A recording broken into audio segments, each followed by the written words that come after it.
Good morning friends. இந்த ஆடியோவில் பொதுவாகவே எல்லோரும் என்ன சொல்லுவாங்க, ஆப்ஷன் செல்லிங் தாங்க உண்மையான பணம் அப்படின்னு சில பேர் சொல்லுவாங்க. சில பேர் என்ன சொல்லுவாங்க, ஒரே நாளில் உங்கள் அக்கௌண்ட் ஜீரோ ஆகணுமா, ஆப்ஷன் செல்லிங் போங்க அப்படின்னும் பேசுவாங்க.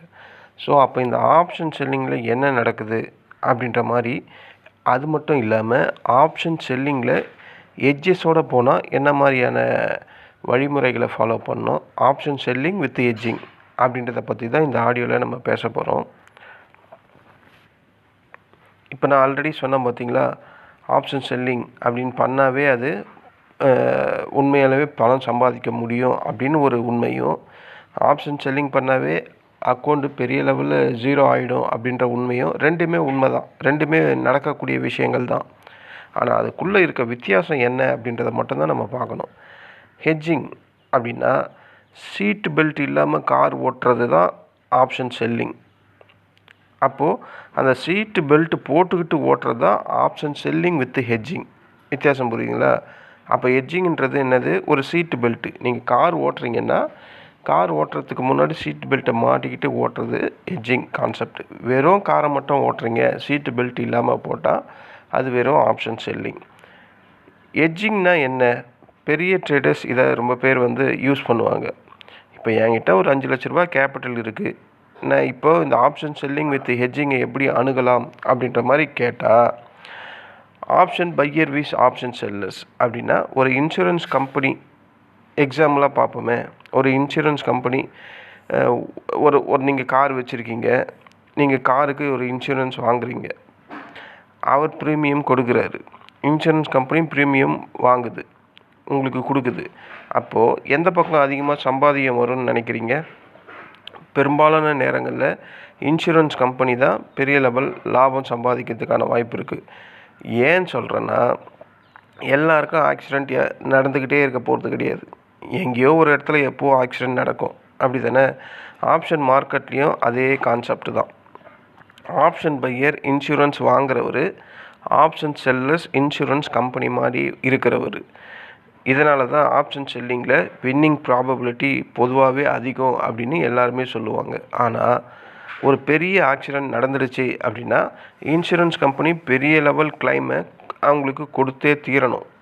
அப்போது அந்த மாதிரி ப்ராசஸ் தான் ஒரு ஆப்ஷன் செல்லிங்கில் அன்ஹெட்ஜ்டு அப்படின்னு சொல்லுவாங்க.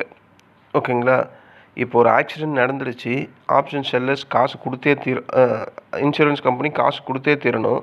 அதே மாதிரி தான் நீங்கள் ஒரு ஆப்ஷன் செல்லர்ஸ் எட்ஜஸ் இல்லாமல் பண்ணுறீங்க, திடீர்னு ஆக்சிடெண்ட் ஆகுது அப்படின்னா நீங்கள் ஒரு பெரிய கிளைம் கொடுத்தே ஆகணும் மார்க்கெட்டில். அதை தான் சொல்கிறேன். அப்போ எட்ஜிங்னா என்ன? எட்ஜிங்கிறது இன்சூரன்ஸ் கம்பெனி இன்சூரன்ஸ் கொடுக்குற மாதிரி தான் இங்கே அர்த்தம். ஒரு எக்ஸாம்பிள், நிஃப்டி 50 25,000 இருக்குது, நீங்கள் 24,800 பிஏ செல் பண்ணுறீங்க, புட்டை செல் பண்ணுறீங்க, ப்ரீமியம் ஒரு 100 ரூபா அதில் கிடைக்குது. நீங்கள் ஒரு செல்லர், மார்க்கெட் மேலே இருந்தால் நல்ல ப்ராஃபிட் வரும். ஆனால் மார்க்கெட் கிராஷ் ஆகிடுச்சுன்னா என்ன பண்ணுவீங்க? லாஸ் தெரட்டிக்கலாக பெரிய லெவலில் போகிறதுக்கான வாய்ப்புகள் இருக்குது. ஆனால் நீங்கள் என்ன பண்ணுறீங்க, 24,600 பிஏ புட்டை பை பண்ணிடுறீங்க. அங்கே 24,800 புட்டை செல் பண்ணுறீங்க, இந்த இடத்துல 24,600 பிஏ பை பண்ணுறீங்க. இதுதான் ஹெட்ஜிங். இப்போ இங்கே என்ன நடக்கும்?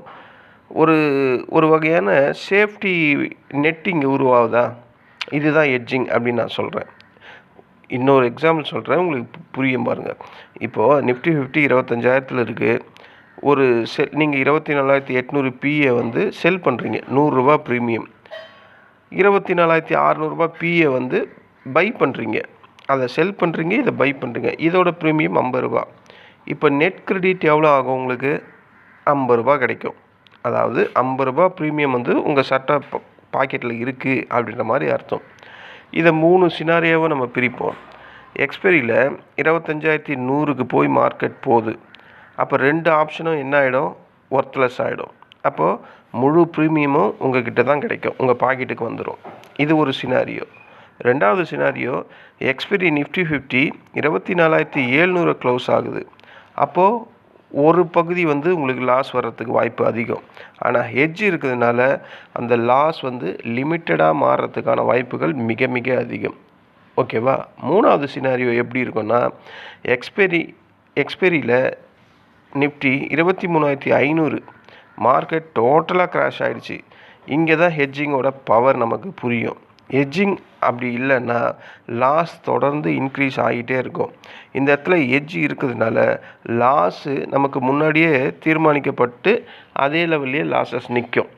அதனால தான் இந்த மாதிரியான ட்ரேடரை ப்ரொஃபஷ்னல் ட்ரேடர்ஸ், ஆப்ஷன் செல்லர்ஸ் அப்படின்னாவே அவங்க கண்டிப்பாக ஹெட்ஜிங்கோடு உள்ளே வருவாங்க அப்படின்னு சொல்கிறதுக்கான விளக்கம். ஏன்னா ஆப்ஷன்ஸ் பையர்ஸ் ப்ரீமியமை மட்டும்தான் இழப்பாங்க. ஆப்ஷன் செல்லர்ஸ்க்கு கேபிட்டலே போகிறதுக்கான வாய்ப்புகள் அதிகம். அந்த கேபிட்டல் டோட்டலாக போகக்கூடாது, அதையும் ஒரு லாஸை நிர்ணயிக்கணும் அப்படின்னு கொண்டு வந்த கான்செப்ட் தான் ஹெட்ஜிங். இது பல நேரத்தில் 90% ஆப்ஷன் செல்லருக்கு ஃபேவராக தான் முடியும், லாபமாக தான் முடியும். எப்போவோ ஒரு 10 ட்ரேட் மட்டும் லாஸஸ் வர்றதுக்கான வாய்ப்பு இருக்குது. ஓகேங்களா? இப்போ என்கிட்ட 5 லட்ச ரூபாய் கேபிட்டல் இருக்குது. இந்த 5 லட்சம் கேபிட்டல் வச்சு நான் என்ன பண்ணுறது? பல பிக்னஸ் என்ன செய்கிறாங்க அப்படின்னா, ஒரே ட்ரேட் எடுக்கிறாங்க, ஒரே டைரெக்ஷனை ஃபாலோ பண்ணுறாங்க, ஃபுல் மார்ஜினை அதில் போடுறாங்க. அப்போது இந்த மாதிரி பண்ணும்போது அது கேம்பிளிங் டைப்பாக மாறிடுது. ப்ரொஃபஷ்னல்ஸ் என்ன பண்ணுவாங்க அப்படின்னு கேட்டால், 3,50,000 ஹெட்ஜ் வித் ஆப்ஷன் செல்லிங்கில் இன்வெஸ்ட்மெண்ட் பண்ணுவாங்க. 1,00,000 கேஷ் ரிசர்வ் பண்ணிப்பாங்க. 50,000 எமர்ஜென்சி பஃபரில் வைப்பாங்க. அப்போ மார்ஜின் கால் ரிஸ்க் அங்கே குறையும், எமோஷ்னல் ப்ரெஷர் அங்கே குறையும், சர்வைவல் ப்ராபபிலிட்டி அதிகரிக்கும். ட்ரேடிங்கோட முதல் ஏம் என்னது? ப்ராஃபிட் அப்படி கிடையாது, சர்வைவல் தான் முதல் ஏம், அதுக்கப்புறம் தான் ப்ராஃபிட். அப்போ பிகினர்ஸ் பண்ணக்கூடிய இங்கே மிகப்பெரிய தவறு என்ன?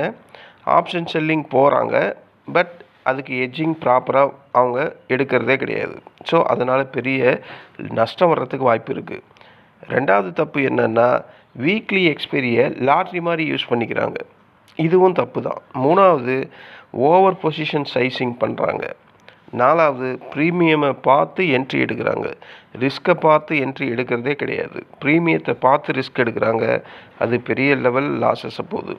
ஸோ ஃபைனல் கன்க்ளூஷன் என்னென்னா, ஆப்ஷன் செல்லிங் அப்படின்றது பணம் அச்சடிக்கக்கூடிய மிஷின் கிடையாது.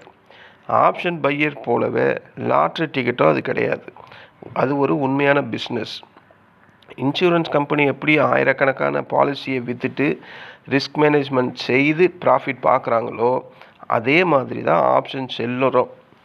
அவங்களும் ரிஸ்க் மேனேஜ்மெண்ட்டை கரெக்டாக ஃபாலோ பண்ணி ட்ராவல் பண்ணால் நீண்ட காலம் இந்த ஆப்ஷன் ட்ரேடிங்கில், ஆப்ஷன் செல்லிங்கில் ரொம்ப நாள் சஸ்டெயின் பண்ண முடியும். இதை தான் நம்ம எப்போவுமே நம்ம மைண்டில் வச்சுக்கணும். ஆப்ஷன் செல்லிங் உங்களை பணக்காரனா ஆக்காது, ஆனால் ரிஸ்க் மேனேஜ்மெண்ட் கண்டிப்பாக உங்களை பெரிய லெவலில் டெவலப் பண்ணும். ஹெட்ஜ் இல்லாத ஆப்ஷன் செல்லிங் அப்படின்றது பிரேக் இல்லாத கார் மாதிரி. ஹெட்ஜு வித் ஆப்ஷன் செல்லிங் அப்படின்றது பிரேக் இருக்கக்கூடிய, சீட் பெல்ட் இருக்கக்கூடிய, ஏர்பேக் இருக்கக்கூடிய ஒரு நல்ல ஒரு கார். ஓகேங்களா? இந்த கான்செப்டை நீங்கள் புரிஞ்சுக்கிட்டா, உங்கள்கிட்ட ஒரு நல்ல ஒரு மணி இருந்தால், நான் சொன்ன இந்த ஆப்ஷன் செல்லிங் வித் ஹெட்ஜில் ஃபாலோ பண்ணிங்கன்னா லைஃப் ஸ்மூத்தாக போகும். உங்களுக்கான லாஸஸும் அங்கே நிர்ணயிக்கப்பட்டுரும். ஸோ பெரும்பாலானவு நீங்கள் ப்ராஃபிட்டில் வர்றதுக்கான ப்ராபபிலிட்டியில் தான் மார்க்கெட்டில் அதிகம். மார்க்கெட் என்றைக்கோ ஒரு நாள் ஏறப்போகுது, என்றைக்கோ ஒரு நாள் இறங்க போகுது. இல்லை அதிசயமாக 2 நாள் 3 நாள் கூட ஏறலாம். ஆனால் பெரும்பாலான டைமில் சைட்வேலையும் ரேஞ்ச் பவுண்ட்லேயும் தான் இருக்கும். அதனால தான் ஆப்ஷன் செல்லர்ஸ் எப்போவுமே ப்ராஃபிட் பண்ணிக்கிட்டே இருக்காங்க அப்படின்றது நிதர்சனமான உண்மை. ஓகேங்களா? நீங்கள் ஆப்ஷன் செல்லர்ஸாக மாறுற மாதிரி இருந்தால், நீங்கள் ஆப்ஷன் செல்லிங் தான் நான் பண்ண போகிறேன் அப்படின்னா, கண்டிப்பாக ஹெட்ஜிங் அப்படின்ற ஒரு கான்செப்டை, அந்த ஒரு ஆயுதத்தை கையில் எடுங்க. லைஃப்பை ஸ்மூத்தாக ஓட்டுங்க. வெறும் கார் ஏறி ஓட்டுற மாதிரி ஆப்ஷன் செல்லிங் மட்டும் பண்ணி சீட்டு பெல்ட்டையும் போடாமல், பிரேக்கையும் பிடிக்காமல், ஏர்பேக் இல்லாத ஒரு வண்டியில் போய் ஆக்சிடெண்ட் ஆகிட போகுது. அதனால் ஆப்ஷன் செல்லிங்கிற காரை நீங்கள் ஓட்டும் போது சீட்டு பெல்ட், பிரேக், ஏர்பேக் அப்படின்ற ஹெட்ஜிங்கை யூஸ் பண்ணுங்கள் அப்படின்னு சொல்கிறேன். இந்த ஆடியோ உங்களுக்கு பிடிச்சிருந்தா என்னுடைய சேனலை சப்ஸ்கிரைப் பண்ணுங்கள். நன்றி, வணக்கம்.